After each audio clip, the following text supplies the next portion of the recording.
to another weekly update. And where are you? There you are. Right, we're here. We're getting there. So, oh, what a week. And this coming week is set to be even busier, I think. So, a couple of things happening this week. So, first of all, kind of late news. I only just found out about this last night. Microsoft Learn have released an MCP server for Microsoft Docs. This is interesting, I think. So there's no blog post about it. It's just the GitHub page. I imagine maybe when marketing get involved, there will be a blog post about it. But right now, it's just a GitHub page. And so this is an MCP server with access to real-time access to the Microsoft documentation that's on Learn. A couple of thoughts about this. It's interesting. I think it's really interesting that Microsoft Learn are putting out an MCP server. I think it shows that inside Microsoft, they are interested about MCP and they don't want to be left behind what the industry is doing. I think that's interesting. They will say they are opening up Microsoft Learn to, democratize it, to give access to it and stuff like that. I think that's kind of true. I think it's interesting. So to my knowledge, Microsoft Learn hasn't had an API for access up until this point, because essentially that's all like an MCP server is, right? It's an API and then some like metadata about how to use the API. If being on the industry standard for writing agents and agentic behavior and MCP, if the need to be there is what gets people inside Microsoft to build APIs for their stuff, I'm all for it. This is a great way to get APIs out there. Like I say, I don't think Microsoft Learn had an API until... I might be wrong, in which case I take it all back, but I don't think so. Certainly I wasn't aware of one. So if this allows and provides an API for Microsoft Learn, I think that's great. That's really good news. Yeah, like I don't have any particular use cases for this right now, I don't think. But it's good to see that it's there. It's good to see as well that there's people still inside Microsoft that are not all working on Copilot. And that stuff, and have time to go and work on these other things, such as Microsoft Learn and giving it an MCP server. I think it's good that there's people who care enough in engineering to think this might not be the greatest marketing win, but actually it could be quite useful and interesting, and people might make cool stuff out of it. So for those reasons, we should dig into it and get involved in it. So I think it's really good for that as well. So if you're looking for a good MCP server, this might be really good for demos as well, actually, thinking about it. So if you're looking for an MCP server, this is a good one.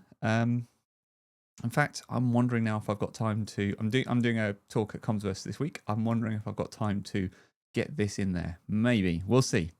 All right. So that's the first thing to talk through, the Microsoft Docs MCP server.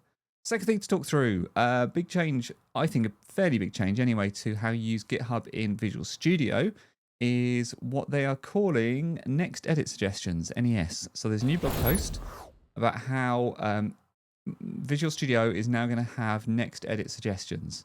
And this is kind of taking it a little bit a step further from the kind of where it is at the moment, where you've got the prompting for, what's next. This is like the next stage beyond that, where it will suggest a whole bunch of things. And the user interface, and it's probably not going to come out very well, but I'll try and just kind of show you here. They've gone for a 3D point, and you can see how it's kind of suggested a bunch of stuff across the board in multiple different functions. And you get that kind of preview window, a bit like you do when you do like a renaming of a method. You sort of get to accept it, basically. You see the preview, and then you tab to accept.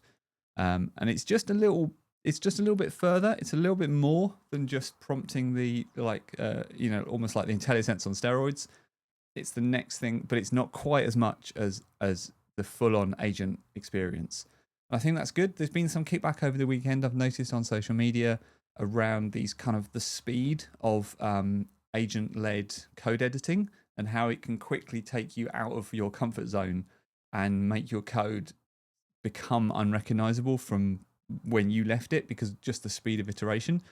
So I think this is nice. It slows it down a little bit. It lets you see the changes being made and understand them and get them into your head as you're doing them.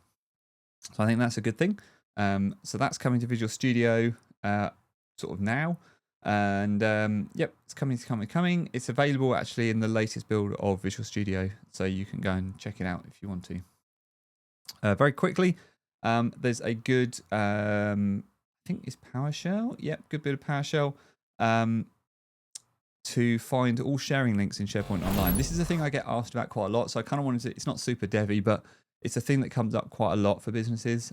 Just being able to find all of the sharing links that are out there. There's a good way to do it here using PowerShell. This is for SharePoint Online.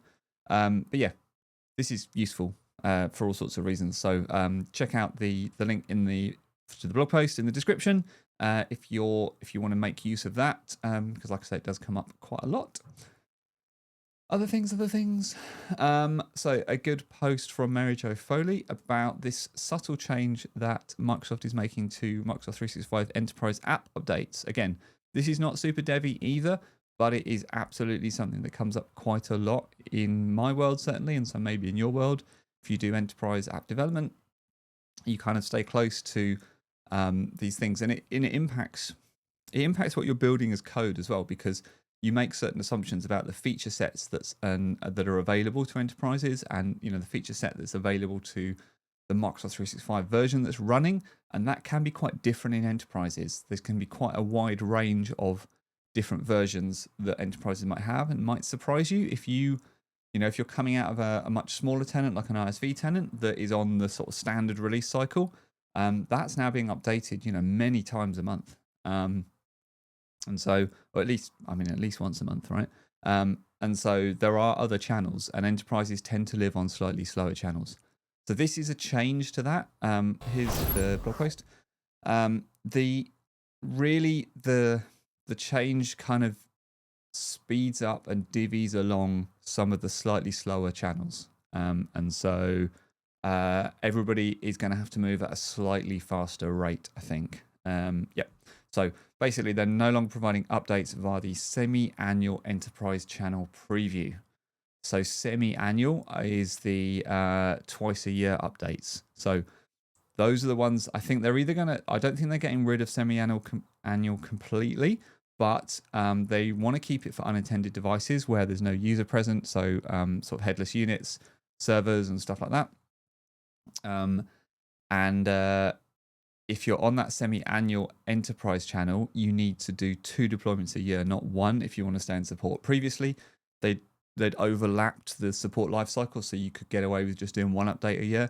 Now you need to do 2 updates a year. So they're kind of forcing enterprises to move just a little bit faster in that space. I think it's probably a good thing. I know there's lots of enterprise reasons for wanting to move slower, and I get that. But I don't know.